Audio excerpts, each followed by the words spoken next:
Pour ce qui me concerne, je sais que ce que j'ai fait de mieux dans ma vie, c'est laisser sa chance à la rencontre. J'avais un bras droit qui disait ce mot que je trouve très pertinent. Il faut raccorder, il faut pas intégrer. Nouveau récit. Parce que l'intégration tue dans un grand groupe des petits objets qu'on va acquérir ou avec qui on fait le partenariat. Le raccordement, c'est donner la puissance de frappe du grand groupe, mais laisser l'agilité, le mode de fonctionnement de la petite entité. Je pense que c'est ça notre rôle en fait. Notre rôle à nous, c'est d'être un acteur parmi d'autres qui montre comment il peut servir son territoire, comment donc il peut servir ou aider ou épauler l'action publique. Écoute, j'ai envie de dire, chaque goutte compte, mais les grosses gouttes comptent peut-être plus que les petites. Donc en fait, taille critique, c'est un mot qui me gêne toujours un peu, mais tu as raison. C'est comme il y a une notion d'impact qui est quand même pas anodine. On est un acteur aujourd'hui qui gère à peu près 600 millions d'euros. Donc c'est-à-dire qu'il y a une capacité d'investissement de 600 millions d'euros, c'est ça que ça veut dire. Il faut vite être un acteur qui soit au-delà du milliard, parce que le milliard d'euros, ça permet à la fois d'avoir plus d'impact, c'est évident, mais d'investir également, d'investir nous-mêmes dans des équipes, dans des compétences, pour faire encore mieux notre métier. Nous avons toutes et tous une histoire à raconter, une cause à défendre, une voix à faire entendre. Je suis Fouad Souak et Nouveau Récit est un podcast produit par Parole Publique.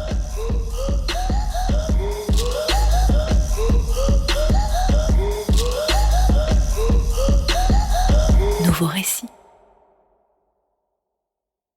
Bienvenue sur Nouveau Récit.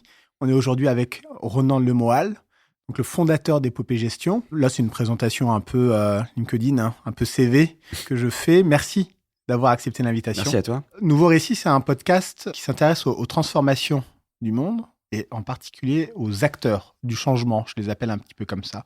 C'est-à-dire à ceux qui inventent des nouveaux modèles. Et je pense que dans ta carrière, tu as déjà eu l'occasion de t'apercevoir et de fréquenter tous ceux qui essaient d'apporter un peu leur pierre à l'édifice. Donc, on est là pour parler de ça d'un point de vue un petit peu global, de rentrer aussi un petit peu dans le concret, dans les exemples de ce que tu as pu voir et expérimenter au cours de ta carrière, et encore plus à l'occasion en fait de ton nouveau projet Épopée Gestion, parce que c'est vrai, maintenant tu es devenu un entrepreneur. Tu ne fais plus, t'accompagnes des entrepreneurs, mais tu es toi-même un entrepreneur. Mais avant d'attaquer vraiment dans le vif du sujet et pour te demander aussi de te présenter un petit peu, mais moi ce que je voudrais déjà savoir, et on tricotera un petit peu de cette manière-là, c'est de savoir à quoi ressemblait ton enfance, toi, entre 8 et 10 ans. C'est quoi le souvenir que tu avais de toi à cet âge-là? C'est un souvenir lointain déjà, ça remonte à il y a quelques années. Écoute, si je devais... l'enfance d'un enfant insouciant dans une famille certes modeste, mais où il y avait beaucoup d'amour, avec... bon, en tout cas, les souvenirs que j'en ai, c'est du sport, pas mal. Je faisais du foot à l'époque, avant de me mettre plutôt au vélo. J'ai pas des souvenirs où j'étais vraiment un enfant très assidu à l'époque, à cet âge-là en tout cas, à l'école. Mais par contre, j'ai des souvenirs effectivement incroyables j'ai deux sœurs, et mes parents font partie de familles assez grandes, donc j'ai des cousins, cousines, donc on passait beaucoup de temps ensemble. Donc une espèce d'enfance insouciante, comme souvent on se dit qu'on aimerait bien la retrouver quand on prend un peu d'âge. Et faite vraiment beaucoup de rigolade, camaraderie, voilà. Donc c'est ça, mon enfance, c'est ça. C'est des bons souvenirs. Comme je dis souvent, on avait encore une fois un milieu modeste dans la famille, mais on était très très très heureux. Voilà. Tes parents faisaient quoi? Alors, ma maman avait un métier qui est un métier difficile. Elle était mère au foyer, donc elle s'occupait de ses enfants. 3 enfants donc? 3 enfants, ouais. Et mon papa, lui, était commercial. En fait, il a commencé par travailler dans tout ce qui était machine à bois à une époque, puis ensuite il s'est occupé de tout ce qui pouvait être aire de jeu pour enfants, etc. Donc voilà, voilà un peu ce qu'il faisait. Et t'es une famille pleinement bretonne? Ah oui, ma mère est née... le moelle, quoi, de toute façon. Voilà. Le moelle, c'est de Molène, donc ça c'est mon père.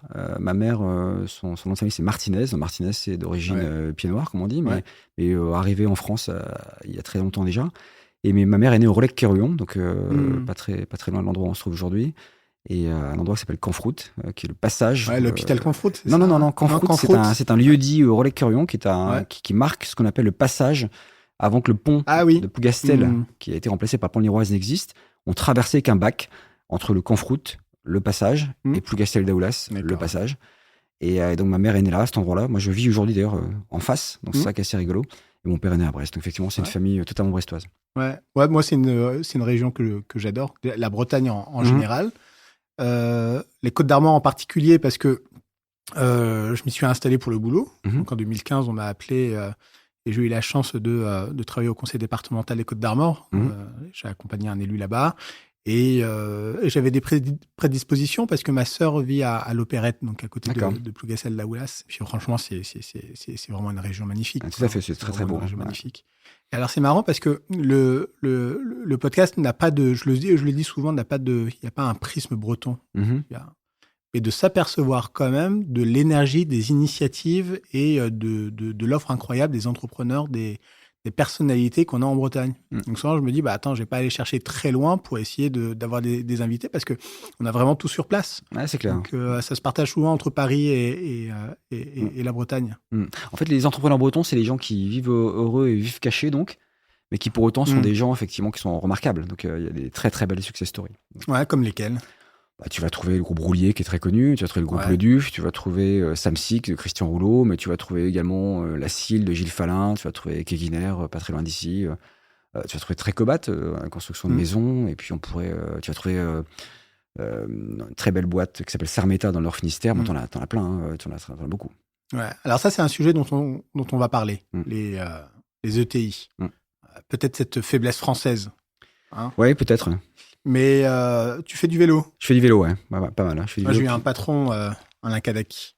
Oui, bien sûr. Ouais, c'était mon patron. Ouais, je vois. Ouais. Un fanat de vélo. Ouais. On était en voiture pour aller à des inaugurations lambda.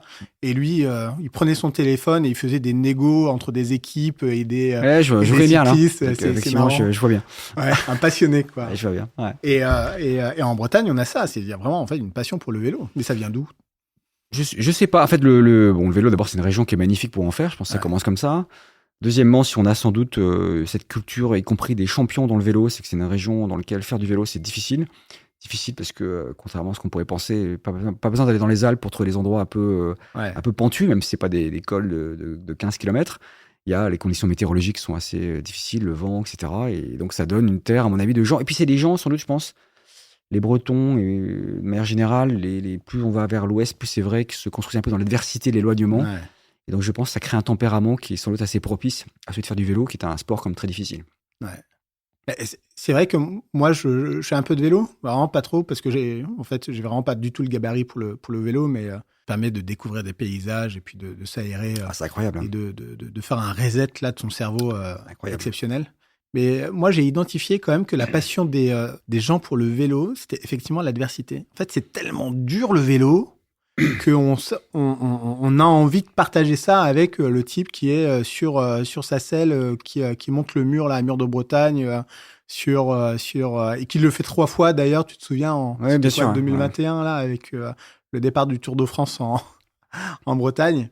En fait, c'est tellement difficile que les gens ont envie de partager cette adversité-là, et peut-être qu'effectivement, en Bretagne, on a cette appétence. Peut-être. En tout cas, c'est un sport qui est très difficile et dans lequel les gens se retrouvent pas mal parce que ça colle bien à la région, on va dire. Enfin, ça colle bien à la région. Et alors, donc, il y a l'enfant de 10 ans qui est un peu dissipé, qui fait un peu de sport. Pas dissipé, dissipé, qui est un peu insouciant. Ouais, un peu insouciant, ouais. Pardon. Et tu savais à cette époque-là, en fait, ce que tu voulais faire? Non, absolument pas. En fait, moi, à cette époque-là, c'était d'abord l'insouciance, les copains, les cousins, comme tout. Jouer, etc. Mais j'ai aucune idée de ce que je voulais faire, rien. Ah ouais? Non. Il n'y avait pas un métier Non, vraiment, je m'en tirais en disant ça. D'ailleurs, la belle période qu'est cette période, c'est une période où effectivement tu es dans l'instant quasiment, donc tu penses un peu aux choses, tu es moins... Nos carrières, nos métiers nous amènent à nous projeter souvent, à penser à demain, à réfléchir à ce qu'on a fait hier et à rarement être dans l'instant. Ouais. Bon, là, c'était une période où on était vraiment dans l'instant, donc c'était super. Et à partir de quel moment où tu as commencé à te projeter, à te demander ce que tu voulais, comment tu voulais dessiner ton avenir? Écoute, pas vraiment avant 20 ans. Ah ouais? Non, pas vraiment avant. Donc, j'ai fait une prépa, j'ai fait une école de commerce derrière. Et là, j'ai commencé à réfléchir à ce que je voulais faire, mais avant, pas vraiment. Ouais. Mais déjà, pour arriver en prépa, il faut avoir une petite idée. Non, j'ai fait une prépa, c'est pas reculer le moment où on va décider de ce que l'on va faire, si? Moi, j'ai fait une prépa parce que des profs pensaient que j'avais les capacités de la faire. Je sais pas ce que je voulais faire. Mes parents connaissaient pas, mon milieu social, connaissaient pas vraiment ce que ça pouvait être comme débouché. Ouais. Et donc, je me suis laissé guider par des profs. Donc, à partir de là, je suis rentré dans cette voie. J'ai eu la chance de faire une très bonne école et ça ouvre beaucoup de possibilités. Puis après, j'ai commencé à me dire, voilà, qu'est-ce que je veux faire? Ouais, t'as fait quelle prépa? J'ai fait une prépa à Kérichen, donc pas très loin d'ici, à Brest. Ouais, d'accord. C'est Jules Lesved. Ouais. Commerce. Tu n'as pas bougé de chez toi jusqu'à très tard? Jusqu'à 19 ans. Jusqu'à 19 ans. Oui, j'ai cette chance d'avoir fait mes études depuis chez mes parents, parce que mes parents étaient très attentionnés, donc j'ai très attention à me réserver un cadre facile pour ça. Et donc j'ai pu travailler en ne pensant qu'à travailler, pas la logistique qui est autour. Donc ça m'a. Je dis pas que ça fait beaucoup, mais ça aide dans les concours. Mais ça, c'est super important ce que tu as dit. Mes parents ne savaient pas trop. L'orientation, tu dois cette orientation-là à tes profs qui ont joué leur rôle. Oui, en tout cas, ils ont identifié chez moi, pensait-il, un potentiel, et on dit ça, c'est une voie qu'il faut qu'il creuse, parce qu'il y a un vrai truc à faire pour lui. Ouais. Mes parents ont fait confiance, et donc on a fait. Voilà. Ouais. Ah oui, parce que chose que j'ai pas dit dans ta présentation, et puis on va y arriver un petit peu, mais c'est quand même un truc important, qui est lié à pas mal de circonstances aussi. Mais tu as été le PDG d'Arkea. Pas le PDG, le DG, le directeur général. Oui. Directeur général. Oui, parce qu'il y a la présidence d'un côté. Le président, c'était Jean-Pierre Denis. Ouais. Et la direction générale. Donc, quel est le parcours et quelle est la manière dont son esprit est construit pour passer d'une enfance, on va dire, modeste à Brest à prendre la direction générale d'un acteur hyper important de la banque? Je pense qu'il y a 2-3 ingrédients. Il y a travail d'abord. Je pense que je suis quelqu'un qui travaille beaucoup, donc j'ai beaucoup travaillé. J'avais soif de réussir, ce qui d'ailleurs est une bonne chose et pas une bonne chose, puisqu'à un moment donné, il faut aussi choisir ses combats. Mais moi, j'avais vraiment envie de faire des choses et de bouger des lignes, donc de prendre des responsabilités pour ça. Pas forcément hiérarchique, en tout cas qu'on me donne des responsabilités. Puis je pense que le point peut-être clé, c'est les rencontres. Moi, j'ai fait beaucoup de belles rencontres dans ma vie, professionnelle notamment, qui m'ont amené tout doucement à prendre des responsabilités et avoir cette chance qui, j'espère, était méritée au regard de mon investissement, de pouvoir accéder à des fonctions, en tout cas importantes dans les entreprises que j'ai pu avoir la chance de côtoyer. Ouais. Mais je pense que c'est au moins ces 2 points. C'est un investissement très fort, parfois d'ailleurs peut-être quand j'y repense trop fort. Et puis des belles rencontres que j'ai pu faire avec des personnes qui ont cru en moi. Voilà. Ouais, ça signifie qu'on ne se fait jamais seul. Il y a toujours des personnes autour de nous qui nous donnent... Je dirais pas ça. Moi, en tout cas, pour ce qui me concerne, je sais que ce que j'ai fait de mieux dans ma vie, c'est laisser sa chance à la rencontre. Je le dis souvent, ça. Ah ouais. C'est ce que j'ai fait de mieux dans ma vie. Ce que j'ai dit aux jeunes que j'ai l'occasion, non pas que je sois âgé, mais un peu moins jeune de maintenant, je leur dis, laissez la chance à la rencontre. En fait, ce que j'ai fait de mieux, je pense, c'est quand on m'a sollicité, dans 99% des cas, en tout cas, je crois, et pardon à ceux pour lesquels je n'aurais pas fait, j'ai accepté un coup de téléphone, un rendez-vous, etc. Et ça a pu donner lieu à des très belles rencontres qui, derrière, ont amené à faire des choses assez incroyables. Donc, mais c'est pas... c'est un peu statistique. C'est-à-dire, si on considère effectivement que l'interaction à l'autre est ce qui crée de la richesse au sens large, je ne parle pas que la richesse économique, la première chose à faire, c'est de voir l'autre. Donc, pour le voir, il faut dégager du temps pour ça. Donc, moi, j'ai passé beaucoup de temps à dégager du temps pour voir les gens, un quart d'heure, une demi-heure, 1 heure, ça dépendait un peu. Et parfois, naissaient de ça des choses assez incroyables. Parfois, il ne se passait rien. Et parfois, j'ai vu les gens 10 ans après, je faisais des belles choses avec eux. Voilà. Et comment on provoque ces rencontres parce que là, ce que tu dis, ce que je comprends, c'est que tu étais quand même arrivé à un niveau où tu générais, toi, Renan, un peu de traction. On venait te voir, on te sollicitait. On est d'accord que pour créer ces rencontres, il faut sortir. Le conseil qu'on peut donner aux entrepreneurs aujourd'hui, s'ils veulent développer par exemple leur business, c'est évidemment de ne pas rester dans leur bureau. Alors, en tout cas, ce qui est certain, alors, moi je suis pas quelqu'un qui aime beaucoup je dis ça en rigolant, sur les mondanités, les cocktails, les machins, c'est pas trop mon truc. Par contre, ce que je sais faire plutôt pas mal, c'est répondre aux sollicitations, mais tu as raison, ça vient plutôt après, ou aller au-devant des autres quand je pense qu'il y a des choses qui peuvent être intéressantes à faire ensemble. Donc effectivement, j'ai pris mon bâton de pèlerin et je suis allé rencontrer à l'époque où je dirigeais Symphonis, devenu Fortunio, les fondateurs de Fortunio, pour voir s'il n'y a pas une opération pour acheter leur boîte. Et c'est devenu des gens qui je travaille encore aujourd'hui. Je suis allé au contact de Céline Lazorte qui m'a contacté un jour, qui avait créé Litchi. J'ai rencontré mon associé Charles au tout début de ma carrière professionnelle dans le groupe Arkea et on est resté en contact pendant très longtemps.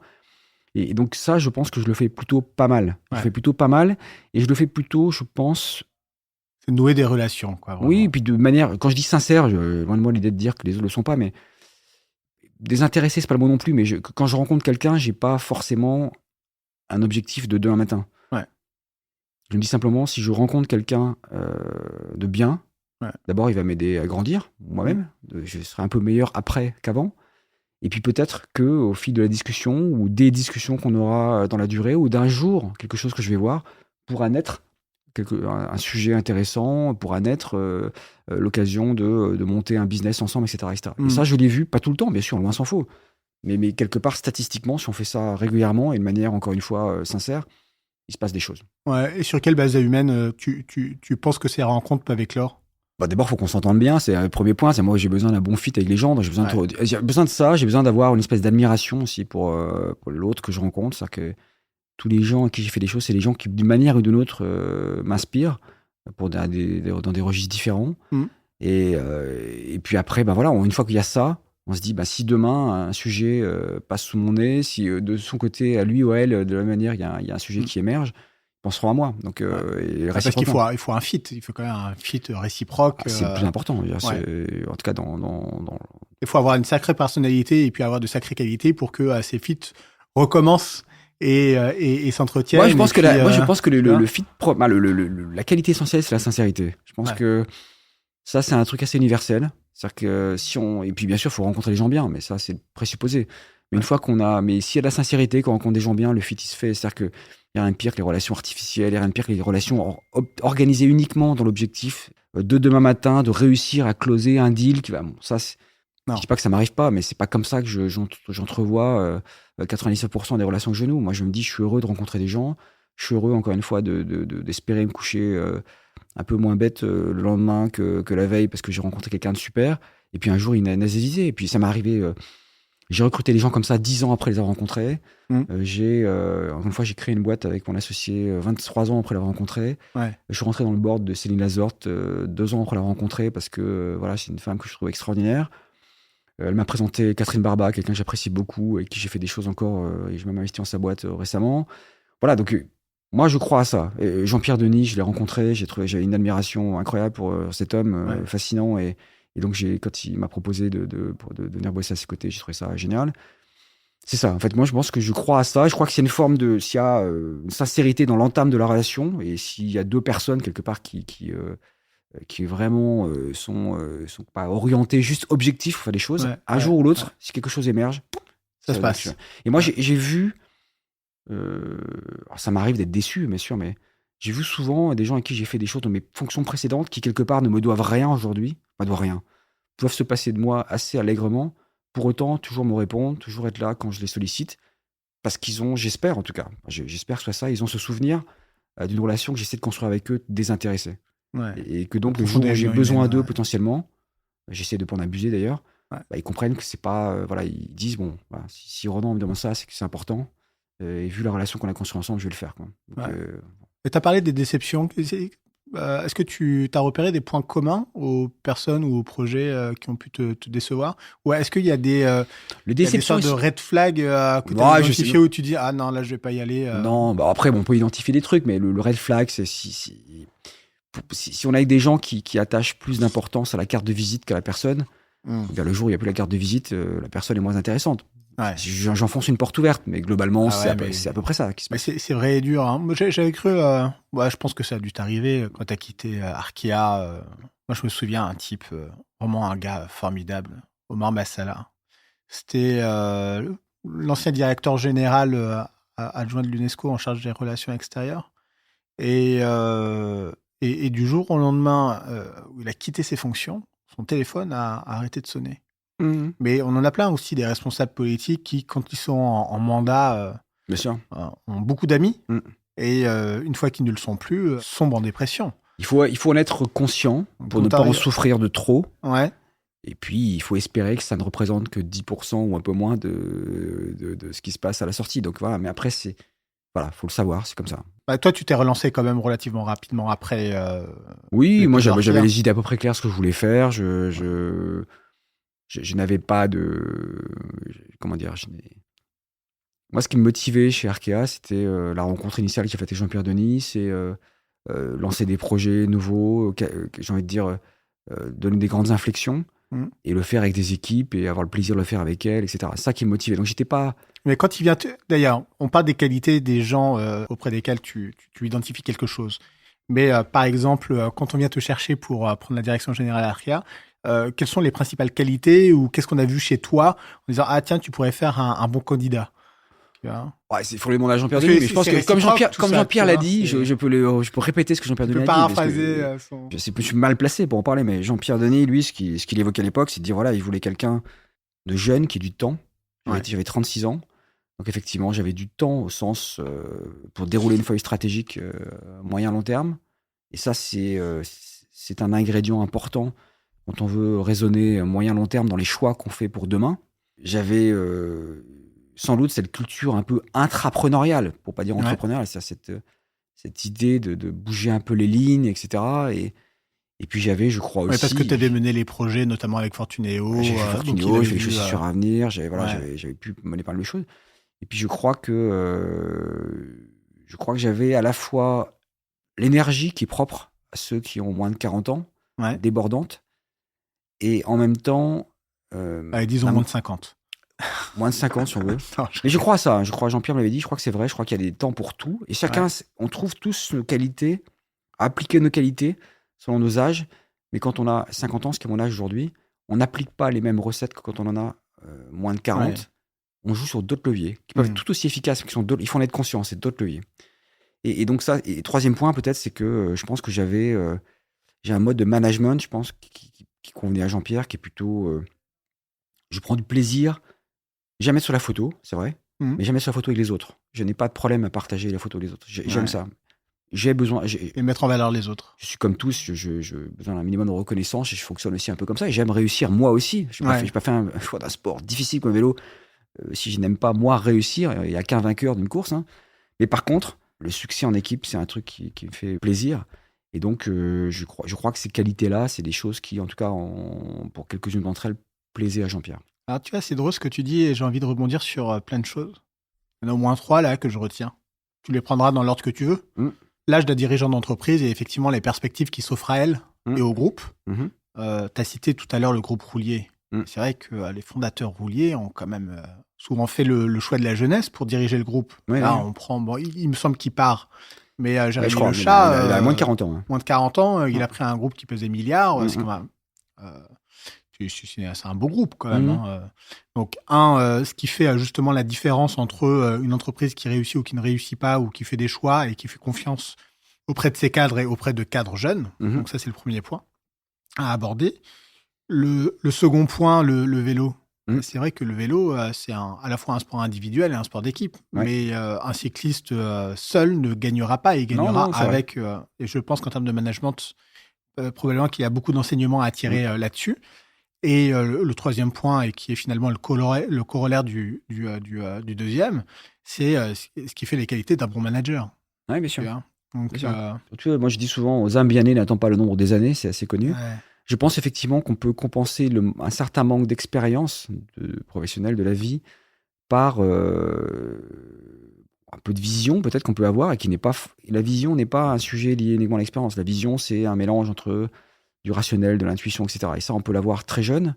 Et derrière, on a quoi ? On a beaucoup d'énergie quand on a moins de 40 ans. On a peur de rien. Je ne sais pas comment dire ça. Je ne dis pas que j'ai peur de tout aujourd'hui, mais en tout cas, il y a ce côté... il y a ce côté rien n'est impossible.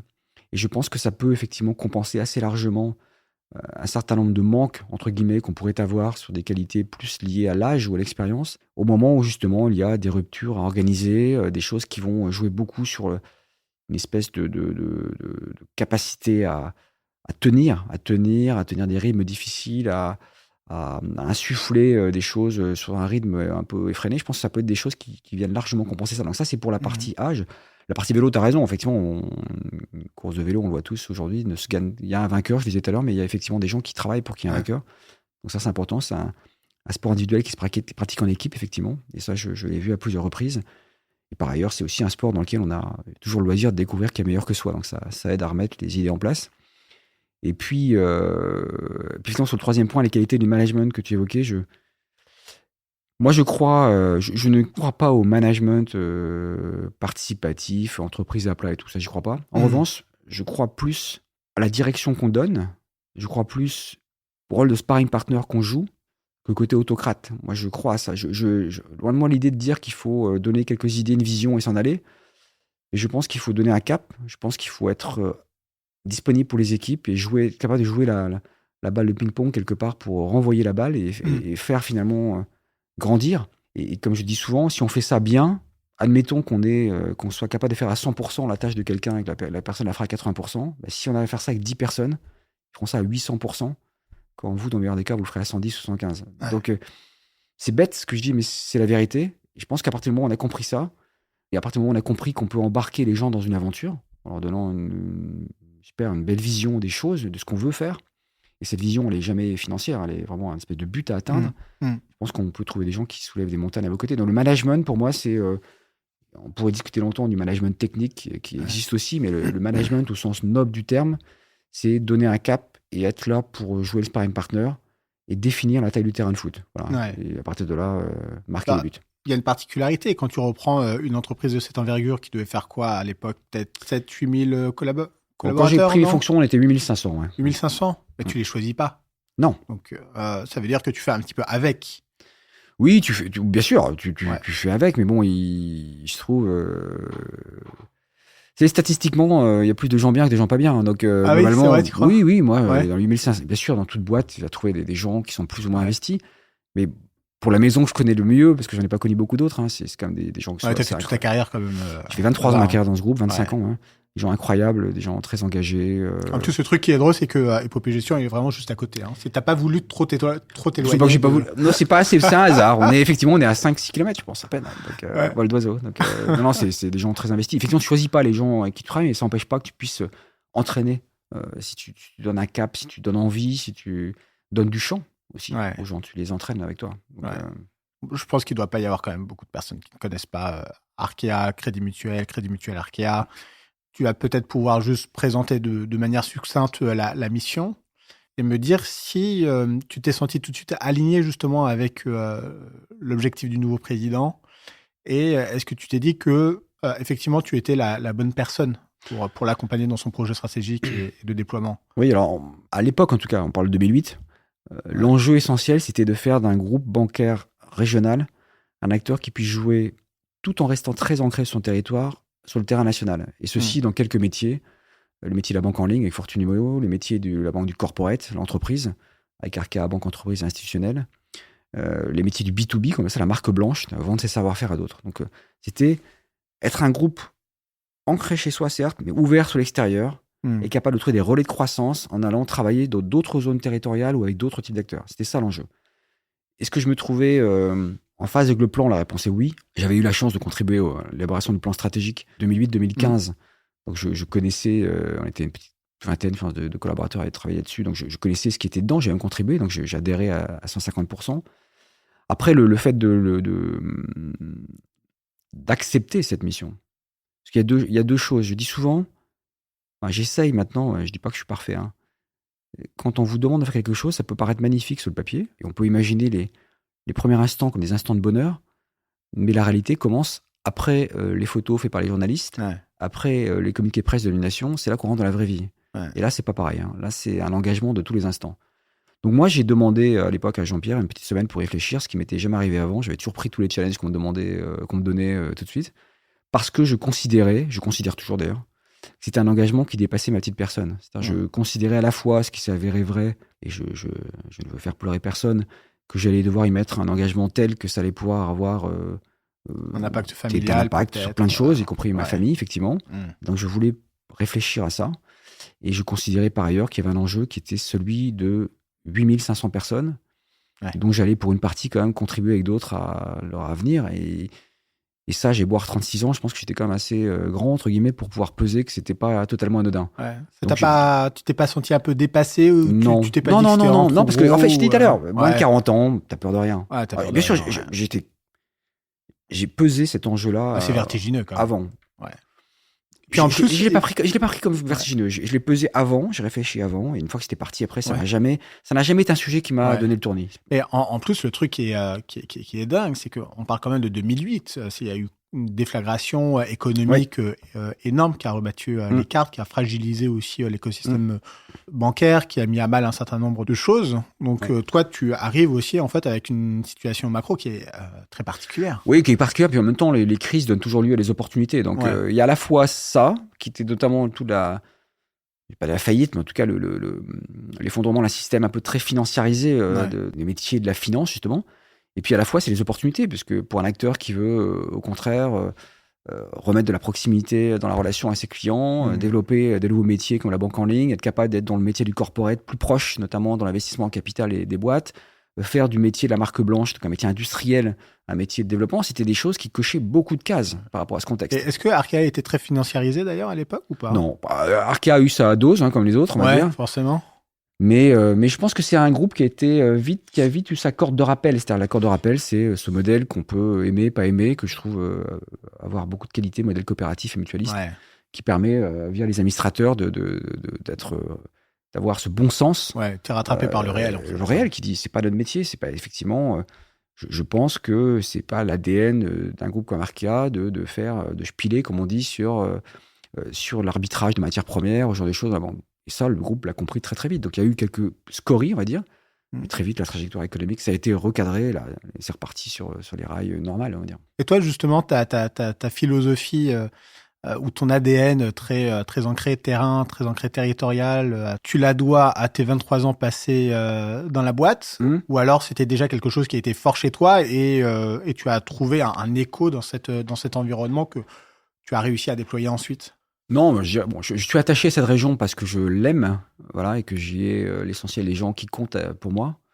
Et par ailleurs, j'ai compris au fur et à mesure de mon parcours professionnel à quel point il y avait des intentions d'un retour au territoire pour en faire un levier de développement. Dans un second temps, des intentions pour en faire peut-être une solution à certains de nos problèmes sociétaux et écologiques. Et en même temps, une forme d'incapacité à passer aux travaux pratiques. Et c'est ça qui, quelque part, m'a fait penser qu'à notre niveau, on pouvait peut-être être un acteur des travaux pratiques. Ouais. Donc, puisque je défends, comme d'autres de l'entreprise aujourd'hui, l'idée sur laquelle le meilleur impact sociétal ou écologique qu'on puisse avoir, c'est de développer des métiers en région, parce qu'on va développer, sans tomber dans les phalanstères de forestiers, des circuits courts, parce qu'on va faire que les gens vont travailler plus près de là où ils vivent, parce qu'on va avoir des conditions économiques dans lesquelles ils vont vivre qui vont être meilleures. Je pense notamment à l'accès au logement. Parce qu'on va donc décompresser quelque part les grandes métropoles qui auront moins de tension également sur ces sujets-là. Donc voilà, donc c'est plus une région chère à mon cœur, une expérience que j'ai identifiée. Puis malgré tout, je le dis souvent, l'identification d'une incapacité qu'on peut avoir, alors même que le problème est bien posé, à passer de la théorie au trop pratique. On sait, nous, le trop pratique, on sait faire. Donc on va faire. Ouais.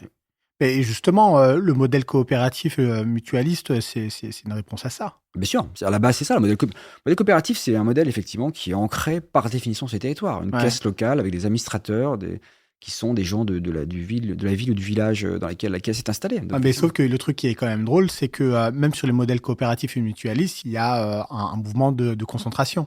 C'est d'ailleurs pour ça que Arkea s'est rapproché du Crédit Mutuel, que les caisses du Crédit Agricole se sont nationalisées.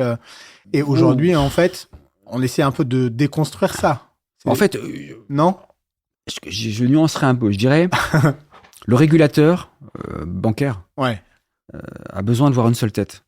Et il n'est pas à l'aise avec l'idée de voir plein de têtes, entre guillemets, dans les caisses régionales. Et lui, son sujet, et je peux le comprendre, n'est pas le sujet de l'efficacité commerciale, projet, etc. Lui, son sujet, c'est pas d'accident financier. C'est ça son sujet. Donc, il tire de son côté. Mais même si lui tire de son côté, l'intention, elle est plutôt du côté du politique, qui lui, selon moi en tout cas, a un rôle à jouer pour dire, certes, tout cela est vrai, si en tout cas on se focalise sur le sujet précis que tu évoques, mais pour autant, la dimension d'impact territorial de ces acteurs est très forte, et donc il faut pouvoir les laisser fonctionner avec une certaine latitude.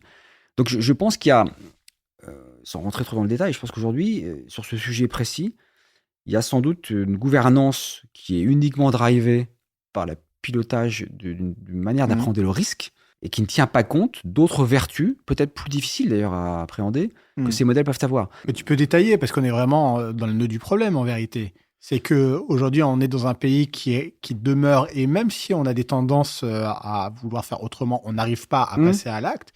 On est quand même dans un pays ultra jacobin. Oui, et même si on dit que non, on va changer les choses, on n'y arrive pas, on ne le fait pas, parce que les résistances sont terribles et qu'en vérité, on n'a pas envie de le faire. Parce que c'est vrai qu'on dans ce pays, on aime bien que tout soit réglé dans le 8e arrondissement, c'est beaucoup plus simple. Oui, d'ailleurs, évidemment.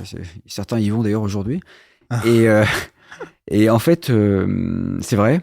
Mais pour autant, je pense Alors, on peut avoir deux attitudes. On peut se résigner quand c'est, bon, voilà, c'est comme ça. Et puis sinon, on peut essayer de pousser les idées. Ouais. On peut essayer de dire, OK, on comprend qu'il y a un certain nombre de sujets qui doivent faire l'objet de politiques, quelles qu'elles soient d'ailleurs, financières, économiques, sociales, pilotées par le centre. Et puis à un moment donné, il y a comment l'initiative en région, comment les belles entreprises en région peuvent être une solution simple à des grands enjeux que vous pouvez avoir. Si, quand on a la chance d'avoir des belles boîtes comme, je pense à notre région à nous, mais comme Roulier, Sermeta, Samsic, Brioche Dorée et quelques autres, la Cile, pas très loin d'ici, dans le Nord Finistère. Keguiner, compagnie. Keguiner, c'est des boîtes quand même qui drivent des projets, une capacité à grandir ce territoire très forte, une capacité à aller ailleurs que dans le territoire d'ailleurs très forte aussi. Donc c'est à la fois, c'est pas les sacs de riz aux frontières, hein, c'est la capacité à s'exporter, Oui. mais en même temps à créer de l'emploi ici et rendre la région dynamique. Et si la région est dynamique, et ben elle va vivre plus. Tu vois, c'est un peu l'antithèse des écotaxes, les portiques écotaxes. Tu vois, c'est plutôt que faire travailler les camions, les taxer, comme on l'a voulu le faire il y a quelques années, c'est de dire peut-être consommer plus local. Et je suis pas en train de tomber dans le truc totalement farfelu qui serait de dire tout le monde chez son producteur de tomates demain. Ouais. Mais quelque part, je peux pas m'empêcher de penser que si on déconcentre le pays, on va quand même donner, on va détendre, on va dire, la pression sociétale et écologique. C'est sûr, ça c'est certain. Tu parles du consommateur et du producteur de tomates, mais on y est. C'est pareil, en 2015, on a quand même eu la crise du cochon, la crise qu'on avait appelée du cadran, parce qu'on a un prix du cochon, en fait, pareil, qui est financiarisé. C'est une place de marché qui le fixe. La Bretagne est un producteur de cochon très important, mais dont on exporte la plupart de la viande. Ouais. Et on importe la consommation de jambon ou de cochon, et même en Bretagne. Donc ça veut dire en fait qu'on ne consomme pas ce que l'on a localement et on vend ce que l'on a localement. Bien sûr. Tu vois, on marche un petit peu sur la tête. Et ça se comprend très bien. Tu vois, ça se comprend très bien. En fait, moi, j'illustre ça. J'ai ces discussions de temps en temps, un peu moins maintenant, mais mes enfants. Et après, donc du coup, les prix sont quand même tirés justement en fait à l'export et sur le marché international. Et puis, nos producteurs on mange mal. Et les producteurs sont mal payés. Mais c'est pour une raison toute simple. Le problème pour moi est très simple. En fait, j'ai expliqué ça à mes enfants encore il y a 2-3 ans, ils sont plus grands maintenant, mais ils me disaient, mais papa, quand j'avais évoqué ces sujets-là, ils me disaient, comment tu l'expliques? Je dis, c'est assez simple. En fait, il y a maintenant 100, 200, 300 ans, les personnes qui comptaient dans ce monde, je sais pas, les Descartes, les Pascal, les Léonard de Vinci, quelques autres, étaient des gens qui avaient une vision holistique du monde. C'était à la fois des gens qui étaient philosophes, mathématiciens, médecins, peintres, architectes, etc. Ouais. Pourquoi je dis ça? Parce que tu vois, on demande le problème. Non. C'est qu'aujourd'hui, on est dans un monde qui a tout saucissonné. On a saucissonné le fait de payer la viande le moins cher possible. Et donc, on va raisonner juste sur cet axe-là. Et donc, pour ça, on est prêt éventuellement à aller exporter ce qu'on fait nous et à importer un truc qui coûte moins cher. Et puis, on va oublier ce qu'on appelle dans un langage un peu compliqué les externalités associées, qui sont, elles, sur une autre verticale, l'impact sociétal, destruction d'emplois éventuellement dans la région, ou l'impact écologique, c'est-à-dire pollution inhérente à tout ça. En fait, notre monde fonctionne comme de manière trop segmentée. On n'a pas une vision, on n'appréhende pas les choses globalement. On revient maintenant tout à fait à ça. Quand quelqu'un comme Nicolas Dufour parle de la désindustrialisation de la France, c'est un peu ce qu'il évoque. Il dit, voilà, on a perdu ça sous l'autel de ça sera produit moins cher ailleurs et nous, on va faire du service. Et on en perd plein de choses. On perd la souveraineté industrielle, on perd des emplois dans des régions dans lesquelles les usines se ferment, et donc les emplois qui sont autour, et donc les emplois qui sont encore autour, et donc c'est un cercle vicieux. Et donc être capable d'appréhender les choses globalement, c'est un des enjeux de demain. Alors est-ce que ça doit... Comment y arriver, c'est autre chose, c'est d'ailleurs un état d'esprit, c'est une attention politique, c'est de la mesure également, je pense crois beaucoup à la comptabilité de ces externalités pour y arriver. Mais tant qu'on ne fera pas ça, de manière... Et après j'ajoute un point qui est d'ailleurs un point d'actualité en ce moment qui est très complexe, et pour lequel je n'ai pas la solution, c'est comment on gère la transition entre les deux. Parce que bien entendu, une fois qu'on a dit ça, si on était à la cible, ce serait beaucoup plus simple. Le problème, c'est qu'on a un point de départ qui, lui, est le fruit de dizaines, voire de peut-être centaines d'années d'évolution. Et comment on fait pour converger tout ça en étant capable de ne laisser personne sur le bord de la route? Ça, c'est la difficulté. Ouais. Déjà, j'ai pas la réponse. Je pense que ce qu'on vit en ce moment est l'illustration totale et parfaite d'une cible qui peut être bonne, pourquoi pas, mais d'un chemin pour y aller qui n'a pas été totalement balisé. Voilà. Ouais. Pour reprendre justement le modèle agricole, on le dit tous qu'il faut le changer radicalement. Et probablement, c'est même pas probablement, la raison pour laquelle on y est était basée sur de bonnes raisons. La progression de la santé animale, la progression de la santé humaine, la nécessité de produire plus pour nourrir plus, pour suivre une démographie plus importante, L'agriculture a permis justement à la Bretagne de s'enrichir. Bref, sauf qu'on s'aperçoit des conséquences aujourd'hui, ce dont on parle aujourd'hui. Mais la déconstruction de ce modèle-là, pour revenir à des fondamentaux un peu plus sains, un peu plus vertueux, laissera sur le carreau inévitablement un certain nombre d'agriculteurs et de familles. Et c'est sans compter d'ailleurs le renouvellement des fermes qui est en jeu. Et c'est quoi ? C'est plusieurs centaines de milliers de fermes qui, à une horizon très court terme, ont vocation à disparaître. À disparaître en offrant malheureusement la possibilité à des exploitations de grandir encore plus et de reproduire encore davantage le modèle contre lequel on a envie de combattre. Mais tout ça, je pense, c'est un sujet de cible versus chemin à prendre. Et encore une fois, je dis ça parce que je ne sais pas quel est exactement le chemin à prendre. Je sais que c'est complexe. Et je pense que beaucoup de choses qu'on vivra encore, seront liées à des problématiques des problématiques d'acceptation de la transition. Et d'acceptation au sens, c'est pas je veux ou je veux pas, c'est je peux ou je ne peux pas. Ce qui est une question de survie, quelque part. Donc, et là, on peut comprendre que quand la survie est en jeu, ben oui, les gens, ils réagissent et comment leur en vouloir, j'ai envie de dire. Donc pour moi, ça, c'est un des grands points. Ça, je pense qu'on a à la fois, si je reviens à nous et d'autres, une thèse qui porte effectivement en elle les germes de ce que doit être le monde de demain. Et à la fois, on a un chemin, espèce de pont à construire entre ces deux mondes, qui n'est pas construit totalement aujourd'hui, qui peut faire des laissés pour compte. Et c'est ça qu'il faut réussir à gérer. Et ça, c'est objectivement, j'aurais ça en charge aujourd'hui. Je dois t'avouer que c'est pas une équation facile à résoudre, quoi. Ça, c'est sûr. C'est vrai que là, si on prend des considérations plus technophiles, l'IA va poser les mêmes questions. Aujourd'hui, par exemple, on a des métiers qui vont disparaître totalement à cause de ça. Je prends juste les traducteurs. On n'a plus besoin de traducteurs grâce aux IA. Donc, comment on va pouvoir aider toute une partie de la population dont les missions exécutives sont remplacées par de l'intelligence artificielle. Ça, c'est vrai. Ça pose des... Alors, c'est pas ce qui m'inquiète le plus dans l'IA, d'ailleurs, mais si jamais ça devait vraiment arriver à émerger. Et c'est un vrai sujet lié à l'IA qu'il faut adresser, il faut le traiter. Le vrai sujet de l'IA, pour moi, c'est la formation. C'est-à-dire que, globalement, aujourd'hui, pour faire la version courte, avec Google, on a supprimé la mémoire ROM des enfants. Il ne fallait pas qu'on supprime leur mémoire RAM avec l'intelligence artificielle. Et ça, c'est un enjeu. Et la formation, là-dedans, elle a beaucoup, beaucoup à faire. Parce qu'il s'agit de faire de l'IA, au-delà, effectivement, d'accompagner les mouvements de productivité qui vont être associés, qui, j'ai envie de dire, même s'ils peuvent être de plus grande ampleur, sont malgré tout ce que l'être humain a fait depuis des centaines d'années, ou des millénaires. Il s'agit aussi de faire en sorte qu'on garde l'intelligence.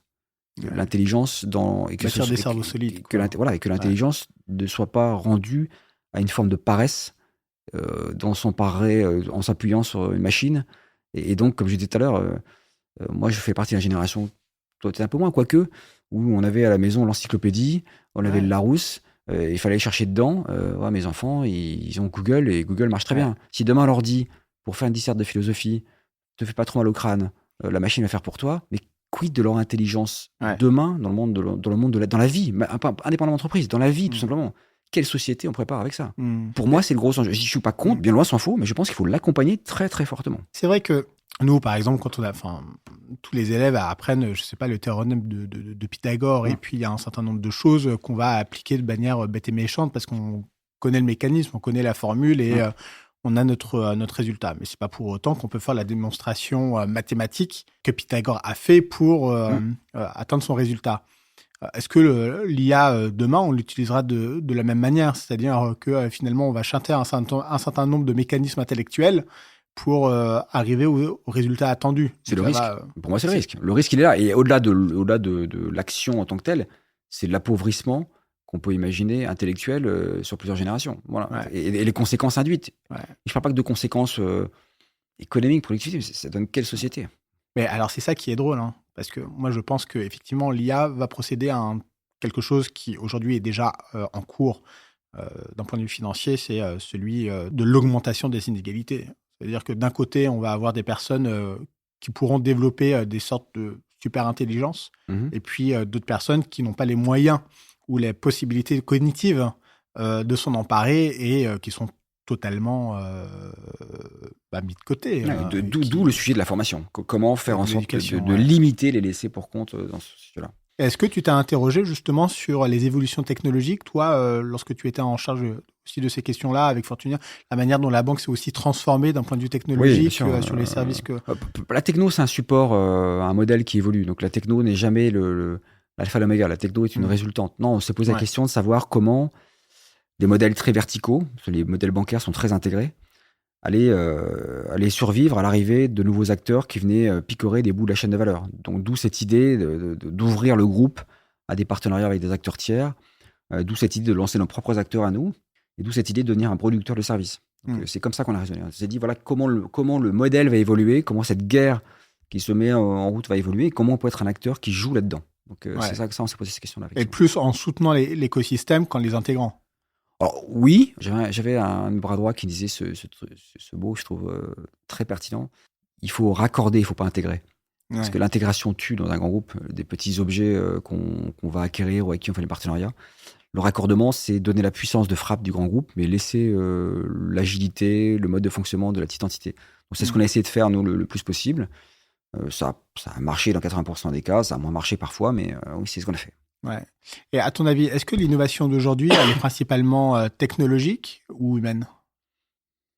Parce qu'en vérité, quand tu vois les entreprises tech, le service qu'elles offrent, il n'est pas tant technologique que comportemental. C'est-à-dire changer la façon de consommer sa banque, par exemple. Oui, je pense que, en fait, en tout cas dans le domaine financier, on va parler plutôt d'expérience. C'est quelle expérience on propose, qui est vraiment la vraie révolution, la solution technologique pour le faire. C'est un médium en l'occurrence pour le réaliser. Donc oui, c'est vrai, dans le domaine financier, en tout cas, il y a un vrai sujet d'expérience avec son interlocuteur, la banque en général. Et les nouvelles solutions qui sont arrivées étaient certes des solutions technologiques, mais beaucoup de solutions qui réinventaient l'expérience client. Du paiement, du crédit, de la souscription, l'assurance vie, etc.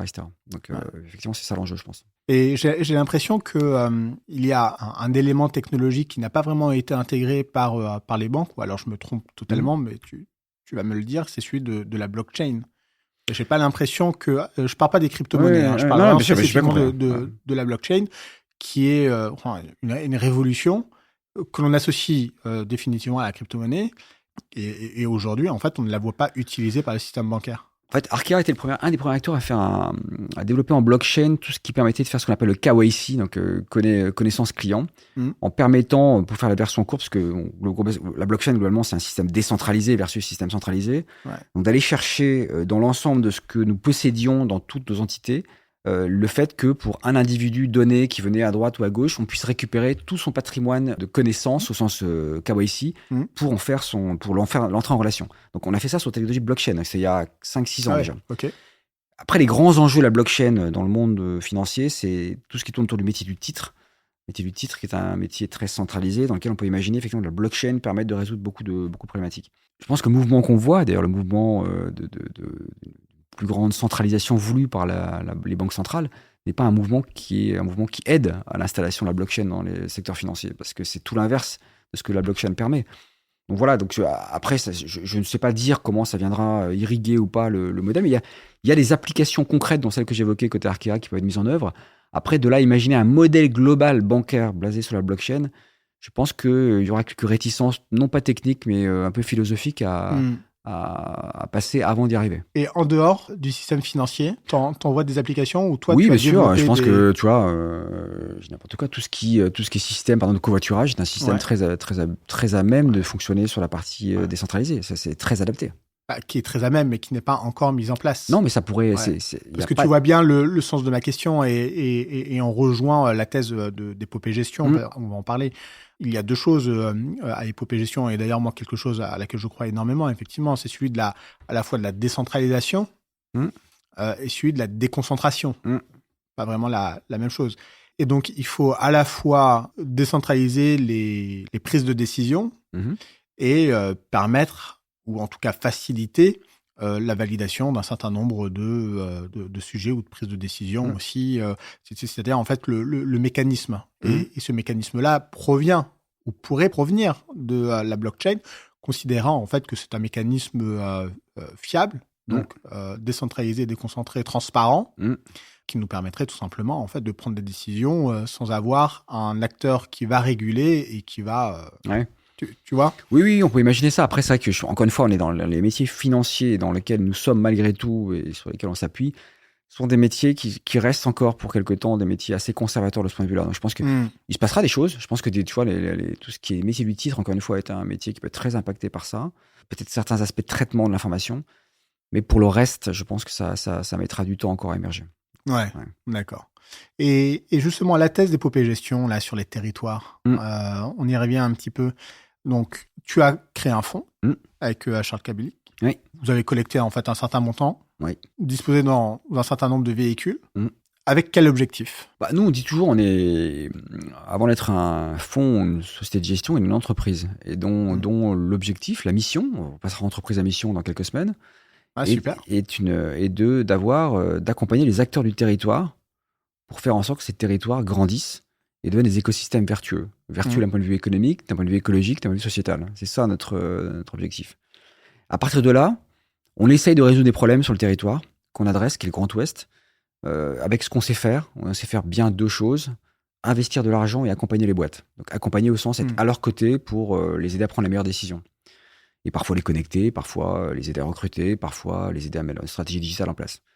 Et donc, on a toujours bâti nos véhicules d'investissement en résolvant un problème. Le VC, donc le venture capital, donc l'investissement dans l'innovation, c'est le constat tout bête de ce que le digital s'affranchit des distances. Il ne faut pas avoir fait polytechnique pour s'en rendre compte.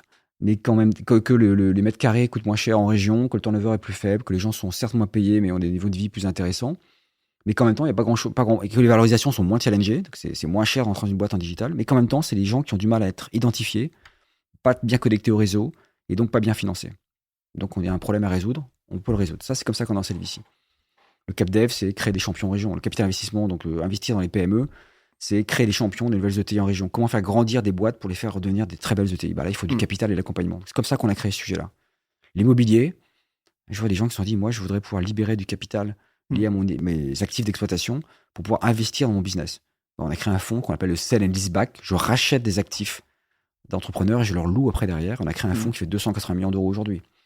Et l'infrastructure, c'est tout bête. Un jour, je suis appelé par quelqu'un qui est un investisseur chez nous, qui avait mis un petit peu d'argent dans un de nos fonds VC et qui me dit, est-ce que vous connaissez Zéphyr et Boré dans le Morbihan? On dit, on connaît, mais pas vraiment très bien. Alexandre Gallou, qui bosse avec nous, va là-bas, il rencontre la boîte. On se rend compte qu'il y a une vraie thèse autour de la décarbonation du maritime et surtout de l'émergence de filières industrielles en région. Et donc, il y a un problème à résoudre, c'est que cette filière, il faut qu'elle passe à l'échelle.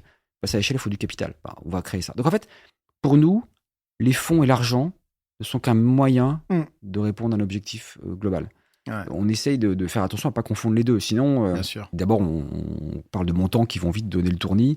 Et surtout, les gens vont dire, mais pour faire quoi? Et je pense qu'il est intéressant, c'est qu'est-ce qu'on veut faire. Et il se trouve que ce qu'on veut faire, nous, c'est ça. C'est avoir un impact sur ce territoire qu'on connaît bien et qui nous est cher. Cet impact, on veut qu'il soit global. Et pour être capable d'y arriver, on veut le faire avec nos qualités. Nos qualités, c'est les qualités plutôt de financier, plutôt entrepreneur. Et donc, voilà, donc on essaie de mixer les deux. Ouais.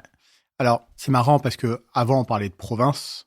Maintenant, on parle plutôt de territoire et de région. Oui. Donc, c'est vrai que... Et puis, territoire, ça fait quand même un peu plus sympa. Ouais, sans doute. C'est devenu un terme auquel moi, je suis aussi très attaché. Donc, est-ce que vous investissez déjà dans des boîtes qui sont nées, qui se sont développées, qui émergent, voire des projets, des idées qui émergent en territoire, premièrement? Est-ce que parfois vous identifiez aussi, par exemple, des projets ou des idées qui sont en métropole ou à Paris et qui ensuite vont s'externaliser en disant « Ah tiens, justement, il y a des capacités de développement offertes, tu l'as dit, au lieu de mettre, je ne sais pas, plusieurs dizaines de milliers d'euros dans un loyer à Paris, si on va en région, forcément, ça va nous dégager des marges de manœuvre. Moi, ce que je retiens aussi, et c'est l'une des problématiques que tu vas peut-être y répondre, c'est que toujours dans ce pays un peu centralisé, les métropoles retiennent 80% de l'emploi. Ça, c'est quand même un fait hyper important. Donc, on y voit une concentration de grandes écoles. Et donc, le vivier, les talents sont souvent là-bas. Oui. C'est quand même relativement difficile pour une start-up ou pour une entreprise de recruter des talents quand on vit un petit peu au milieu de nulle part. Et on sait aujourd'hui, en vérité, que les territoires se définissent à la fois par les bassins de vie et les bassins d'emploi. Écoute, c'est moins vrai maintenant déjà. C'est un peu moins vrai parce que le Covid est passé par là, donc ça a un peu changé les habitudes. Pour autant, c'est un peu la poule et l'œuf. C'est-à-dire que si tu ne développes pas d'écosystème, tu n'attires pas d'école, ça n'attire pas d'école. Donc en fait, il faut prendre, à un moment donné, il faut dire, bon, voilà, le truc tourne, il faut le prendre par un bout.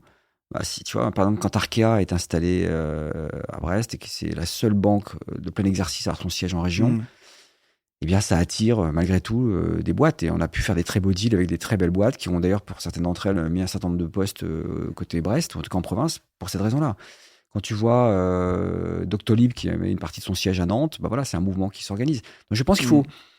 Il y a deux manières de voir les choses, où on considère que c'est un fait, et donc bon, bah, du coup, on n'a plus qu'à avoir les bras ballants, où on se dit on essaie de bouger un des pions dans le modèle, et moi je crois beaucoup au fait que c'est les entreprises qui driveront tout, et à partir de là, peut-être qu'on sera, si demain, encore plus de belles ETI émergent dans le Grand Ouest, si demain on a 2-3 champions du digital qui existent à Rennes, Nantes ou Brest, si demain on a réussi à financer des infrastructures de qualité pour l'énergie, peut-être qu'on va attirer des écoles d'ingénieurs, des écoles de commerce, toute formation, on va dire, qui va permettre de faire grandir la région. Donc je crois que c'est ça qu'il faut faire. Je crois qu'il faut à un moment donné voir le truc qui tourne, dire moi ça je sais faire, tac, prendre le sujet, l'adresser, savoir que c'est un chemin qui va mettre du temps à être totalement balisé, mais y aller résolument. Donc nous c'est le pari qu'on fait dans notre domaine à nous. Mais est-ce que ces territoires, ça reste quand même un territoire métropolitain? Donc, par exemple, le Grand Ouest, Nantes, Rennes, on va dire Brest, Caen.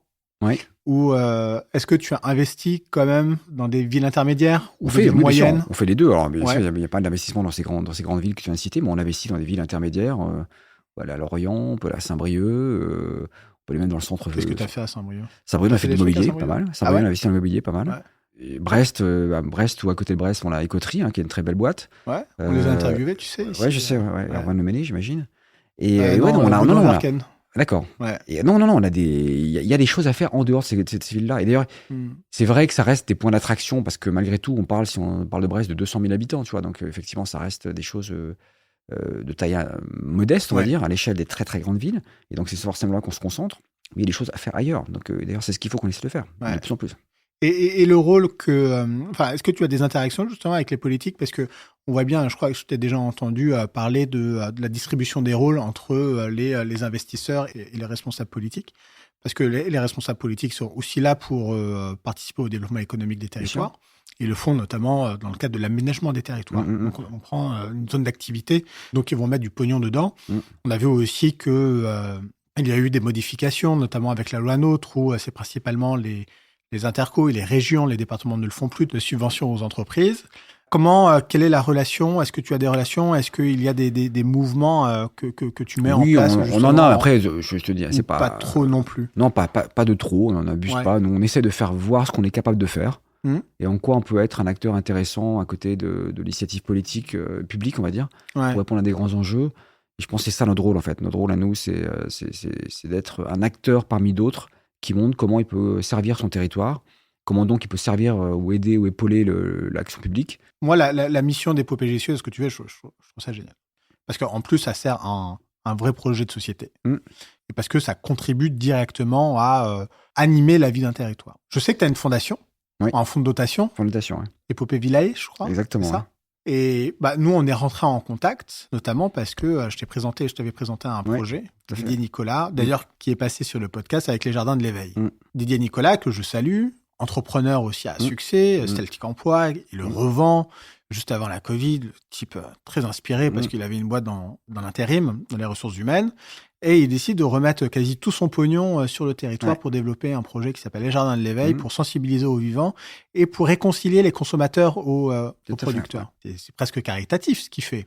Sauf qu'on peut trouver des modèles économiques à dimension d'intérêt général.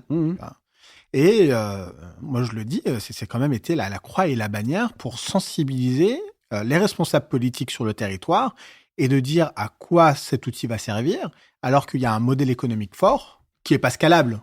Oui, effectivement, en fait, il va pas faire 5, 10, 15, 20, 30%, 50% de tout ça. Est-ce que c'est ce qu'il faut, un modèle qu'il faut encourager d'ailleurs? Et il était hybride. Tu vois, il était vraiment, c'est à la fois un parc naturel éducatif, c'est à la fois un restaurant, c'est à la fois d'ailleurs une association pour donner des cours aux enfants sur l'alimentation. Et les responsables politiques n'ont pas su se positionner sur un truc hybride et qui débordait un peu de tous les coins. Et au final, au lieu de le prendre par un petit bout, on décide de pas trop y aller. Parce que je pense que c'est un modèle aussi, tu vois, c'est la transition qu'on évoquait tout à l'heure. C'est des modèles qui sont l'illustration d'une transition vers laquelle il faut aller. Et donc, on peut céder parfois, quand on est dans les pouvoirs publics, à se dire je préfère mettre de l'argent sur du concret de demain matin plutôt que sur des choses qui investissent sur ce que sera le monde d'après-demain. Je pense malheureusement que c'est un peu ça. Je pense malheureusement.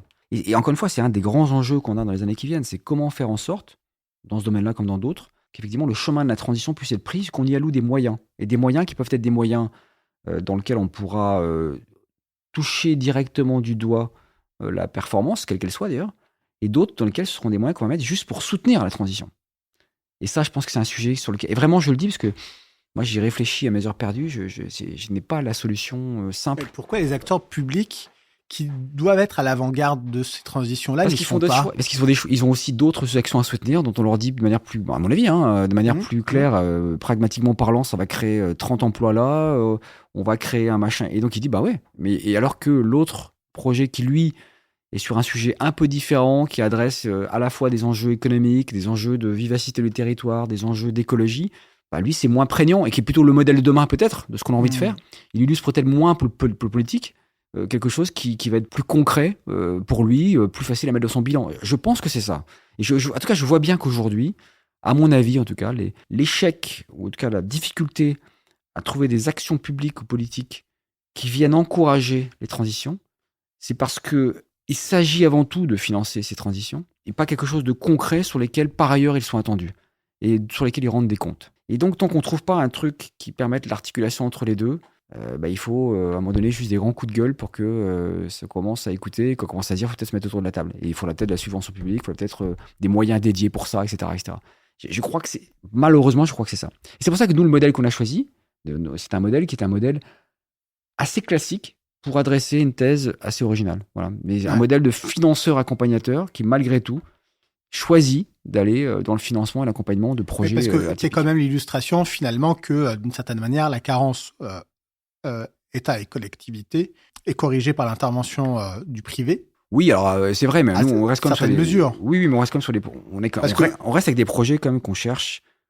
Nos investisseurs, ils viennent chercher la performance économique aussi. Donc il faut qu'on soit capable d'adresser les 3 points. À la fois être performant économiquement, à la fois orienter les transitions écologiques, à la fois travailler tout ce qui est dimension sociétale, etc. Donc, sauf qu'ils n'attendent plus la même performance économique parce qu'ils savent qu'il y a les transitions à appliquer. Non, c'est plus compliqué que ça. Ah ouais, mais justement, parce que, alors, c'est une discussion d'ailleurs que j'ai eue avec pareil, dans le podcast, une personne admirable, Antoine Basquira, qui a monté une start-up qui s'appelle Early Metrics et qui évalue les start-up. Ah, je connais. Ouais, tu vois. Et en plus, c'est quelque chose que tu connais bien parce que il rapproche les grands groupes des start-up pour en faire des partenaires. Est-ce qu'ils sont solides ou pas? Comment on les accompagne? Est-ce que les start-up à impact, les sociétés à mission, celles qui sont engagées dans les transitions, celles qui vont apporter du bien au-delà de la performance économique, ont vocation à scaler et à avoir des croissances fortes. Sur les enjeux typiquement social et environnemental, peut-être que non. Sauf que, et c'est vrai ce qu'il disait, je trouvais ça très pertinent, si elles font du bien, on a envie qu'elles diffusent vite et fort. Ça nécessite donc de la performance économique. Sauf que on sait quand même plutôt bien qu'il faut avoir une performance économique raisonnée si, encore une fois, on veut embrasser les sujets sociaux, sociétaux et environnementaux. Oui, mais il faut l'avoir. C'est-à-dire qu'il ne faut pas opposer les deux. Je pense que la vraie erreur serait d'opposer les deux. Je ne crois pas à la décroissance, par exemple. Je ne suis pas un adepte de ce modèle-là. Je crois effectivement qu'il faut... Peut-être que demain, ce qu'on appelle les taux de rendement internes des opérations sont plus de 15%, certaines opérations peut-être de 12%. Il y a un chemin pour aller vers là. Et ce chemin, il suppose de bien trouver le bon équilibre entre les 3 dimensions. Et je pense effectivement qu'un modèle même vertueux, il n'y a pas de raison que ce ne soit pas porté à l'échelle, que ce ne soit pas performant économiquement, parce que la performance économique reste malgré tout l'alpha et l'oméga, et si on n'en crée pas, modèle, on a un sujet, on ne distribue pas, on n'investit pas avec l'argent qu'on n'a pas. Donc, y compris pour investir sur les thèses écologiques et sociétales, il faut dégager de la richesse. Donc, ça, c'est important.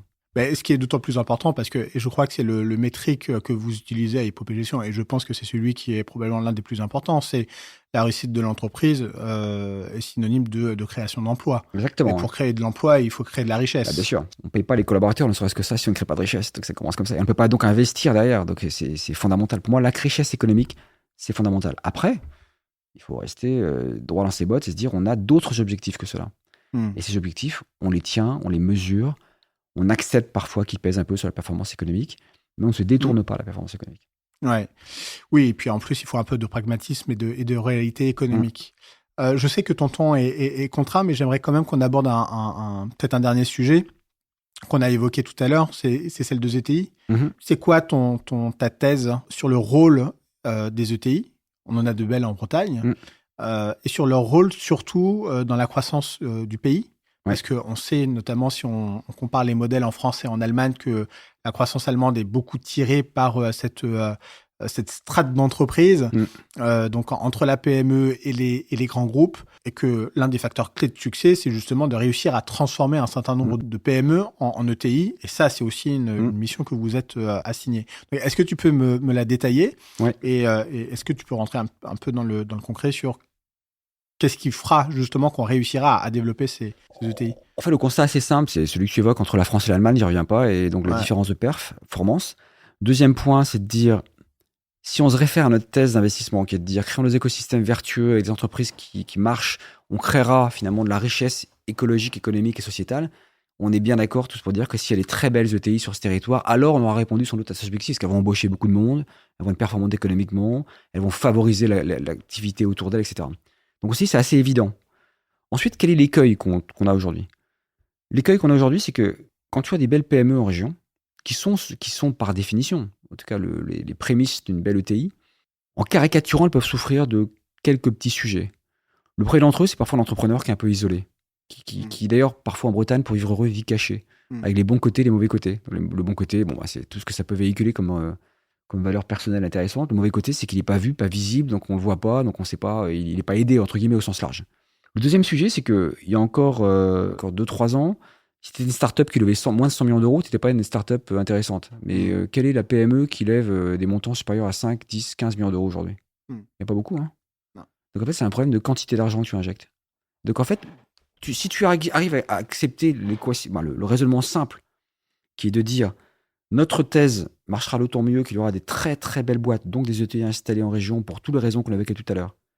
Le problème, c'est qu'effectivement, ces gens sont passés souvent ou assez visibles, ou peut-être n'ont pas la carrure pour prendre la suite, ou des cibles d'acquisition permettant de grandir. Conjugué au fait que, quand bien même ils auraient tout ça, ils ne trouvent pas l'argent pour être à la hauteur de leurs ambitions, tu te dis, là, il y a un truc à faire. Et nous, ce qu'on se dit, c'est ça. On se dit, quand on a commencé avec OP Gestion, on a eu quelques observations, pas beaucoup, mais sur le thème, il y a encore un acteur qui vient faire le capital investissement. Moi, j'ai été voir tout le monde. J'ai dit, mais aujourd'hui, post-Covid, parce qu'on est arrivé post-Covid, ce qu'il faut, c'est s'allier pour mettre plus d'argent dans les boîtes.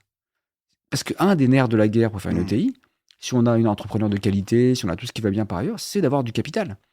Et du capital qui ne soit pas une denrée rare, mais quelque chose qui puisse permettre de déployer très longtemps. Donc en fait, c'est un raisonnement basique, de la dette, mais tellement évident. Et effectivement, la dette est une solution parfois partielle, mais n'est pas une solution pour construire une ETI durablement, alors qui suppose plein de choses. Il faut que les gens acceptent d'avoir des fonds à leur capital, il faut créer une relation de confiance, qu'on fait plutôt pas mal, je pense, avec nos équipes, etc. Mais je crois que c'est un truc très basique ce qu'on a mis sur la table. Et donc c'est pour ça qu'on y croit très très fort. Parce que les choses simples sont souvent les meilleures.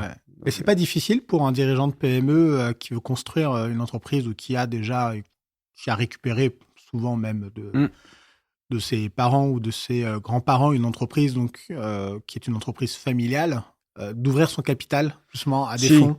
En fait, c'est pas compliqué. Ça dépend. Il y a des gens qui sont éduqués avec ça parce que la boîte l'a déjà fait par le passé. Bon, là, c'est plus simple.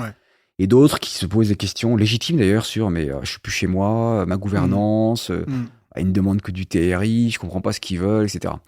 Et donc en fait, je pense que le vrai sujet, c'est de faire comprendre qu'on sera un partenaire exigeant, c'est vrai, parce qu'on est quand même un partenaire qui rend des comptes à les investisseurs in fine, mais qu'on est aussi un partenaire qui a un certain nombre de valeurs alignées avec ce que l'entreprise veut avoir, sa vision stratégique et l'accompagnement qu'on peut apporter pour ça, l'aider à capturer toutes ces transitions dans lesquelles il va devoir de toute façon s'engouffrer et sur lesquelles c'est pas mal d'avoir un acteur qui puisse l'aider, montrer qu'on est aussi des entrepreneurs au service d'entrepreneurs. Je pense que c'est hyper important.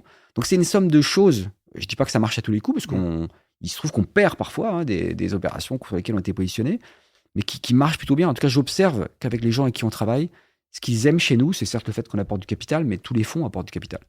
Mais ce qu'ils aiment aussi, c'est que parfois on soit un acteur capable de partager et de fédérer avec d'autres acteurs du capital, et surtout un acteur très présent à leur côté, qui est très présent, bienveillant. La bienveillance étant pas être béni oui, on est d'accord.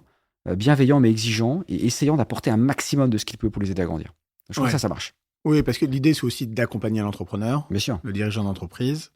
Alors, on sait qu'il n'y a pas de recette toute faite sur comment réussir à transformer son entreprise ou sa PME en ETI. Mais vous avez développé, vous, des méthodos, justement, On a des choses, on a, Ouais. on a un programme de 100 jours, on appelle ça, qui permet de faire un diagnostic Ah quand ouais on arrive. Mmh. On a ensuite un accompagnement régulier des entrepreneurs. Donc, Mmh. on n'a pas une recette, parce qu'il n'y en a pas une systématique. Mais on a quelques milestones qu'on se donne pour être capable d'être là au moment clé, pour être également tout simplement pourvoyeur d'idées pour Mmh. la croissance, qu'elle soit organique ou croissance externe. C'est une somme. Et puis, je pense que l'ingrédient essentiel, c'est la confiance. C'est un métier de confiance avant tout. Si la confiance est installée, les idées et les solutions, on les trouve par définition. Et, et si on est d'accord sur le cap qu'on s'est donné. Et ça, une fois qu'on l'a fait, voilà, pas que ça marche tout seul, mais en tout cas, ça marche assez facilement. Ouais. Et vous restez combien de temps au capital d'une entreprise? Il n'y a pas de règle, mais on va dire qu'en moyenne, quand on observe, c'est entre 4 et 10 ans. Voilà, Ouais. à peu près. Ouais. C'est du temps moyen, long terme. Voilà. Et c'est vrai que vous êtes aussi au début de l'histoire d'Épopée Gestion. Mm. Donc, on verra les prochains Bien résultats, sûr. forcément. Ça, c'est important. Ouais, Faut laisser un peu de temps passer encore. Ouais.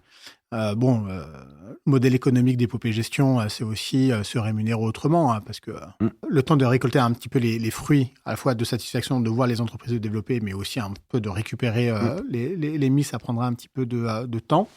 Pour finir cet entretien, à ton avis, est-ce qu'il y a une taille critique pour se dire, ça y est, je peux, ou j'ai les moyens, ou j'ai la capacité, ou j'ai l'influence de changer un peu le monde, ou de changer mon environnement et d'apporter une pierre positive et durable à l'édifice? Écoute, j'ai envie de dire, chaque goutte compte, mais les grosses gouttes comptent peut-être plus que les petites. Donc, en fait, taille critique, c'est un mot qui me gêne toujours un peu, mais tu as raison. C'est comme il y a une notion d'impact qui est quand même pas anodine. Donc, je pense qu'on est un acteur aujourd'hui qui gère à peu près 600 millions d'euros. Donc, ça veut dire qu'il y a une capacité d'investissement de 600 millions d'euros, c'est ça que ça veut dire. Il faut vite être un acteur qui soit au-delà du milliard, parce que le milliard d'euros, ça permet à la fois d'avoir plus d'impact, c'est évident, mais d'investir également, d'investir nous-mêmes dans des équipes, dans des compétences, pour faire encore mieux notre métier. Moi, je crois que notre performance économique à nous, elle est au service d'un projet global entrepreneurial qu'on a, bien sûr, avec toutes les équipes, hein, parce que 80% des collaborateurs sont actionnaires de la boîte. Super. Mais c'est aussi une capacité d'investissement qu'on se donne. On était en séminaire les équipes il y a 15 jours, on leur dit voilà, chercher la performance économique pour nous, c'est bien sûr répondre à cet enjeu où tous nous sommes dans l'aventure ou presque du capital de cette entreprise, mais c'est aussi nous donner des moyens de pouvoir investir demain dans des nouvelles thèses d'investissement. Créer une nouvelle ligne métier demain, c'est recruter des gens, travailler pendant 2 ans sur un projet, pratiquement, le fonds infrastructure, on a mis 2 ans à le monter pratiquement, et donc ça suppose de gagner de l'argent. Ce que je disais tout à l'heure, tu vois, on disait on ne peut pas opposer les deux parce que la performance économique permet d'avoir de l'impact. Donc c'est ça. Donc, mais effectivement, si ce n'est taille critique, en tout cas, il y a un cap à franchir pour que derrière, ensuite, on puisse à la fois d'où investir, être encore plus rassurant, peut-être si le mot rassurant est le mot bien choisi.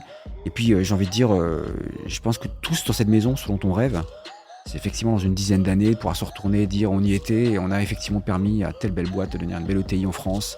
Il y a cette belle marque, effectivement, qu'aujourd'hui donne une référence et qui a permis de créer des emplois.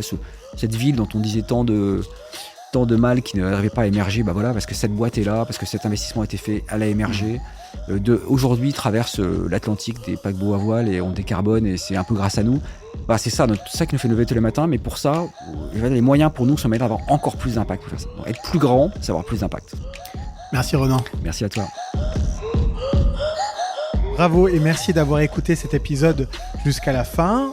J'espère que ce moment passé ensemble vous a été utile. Et si c'est le cas, n'hésitez pas à partager cet épisode autour de vous. Vous savez à quel point la recommandation est puissante. Alors choisissez 1, 2 ou 3 personnes de votre entourage et montrez-leur la voie.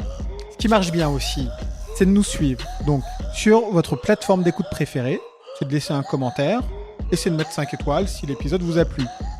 Et si vous avez des idées ou des remarques à nous adresser ou si seulement vous avez envie de nous envoyer un petit mot doux, eh bien faites-le à l'adresse suivante bonjour@parole-public.fr. Vous pouvez également vous inscrire à notre newsletter sur notre site internet www.parole-public.fr. Tous les mois, vous y retrouverez du contenu inspirant et le lien vers le nouvel épisode du podcast. Je suis Fouad Souak et je vous dis à bientôt. Parole publique.